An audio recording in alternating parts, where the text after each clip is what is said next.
Her karanlık gecenin seheri var, her ayrılık gününden vüsal doğar. Payızdan kıştan sonra gülüm bahar gelir, her günün kadrini sevenler bilir. Her karanlık gecenin seheri var, her ayrılık gününden vüsal doğar. Payızdan kıştan sonra gülüm bahar gelir, her günün kadrini sevenler bilir.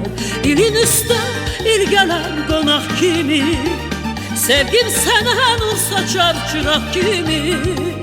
Bir gün alışan ürək sənə bilər, göydən yağış yerinə, göydən yağış yerinə, göydən yağış yerinə həsrət edər.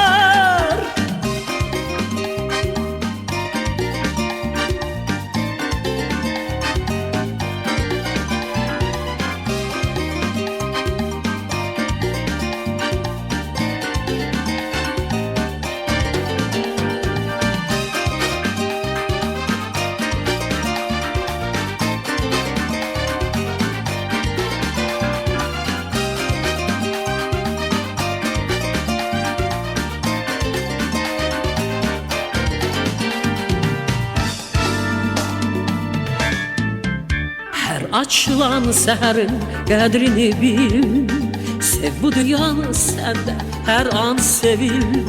Qoymayaq hicran döysün sevginin qapısını, hamı tapsın dünyada öz yarını. Hər açılan səhərin qədrini bil, sev bu dünyanı səndə hər an sevil. Qoymayaq hicran döysün sevginin qapısını, hamı tapsın dünyada öz yarını. İlin üstə il gələr qonaq kimi, sevgim sənə nur saçar çıraq kimi.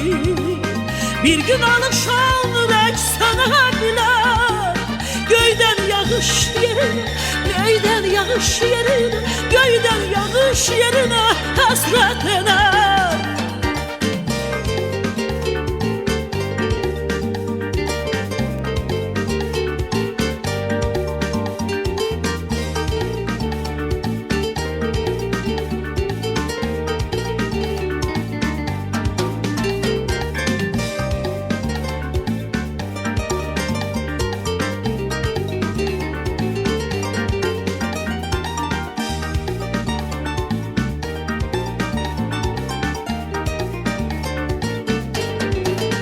İlin üstə il gələr qonaq kimi, sevgim sənə nur saçar çıraq kimi.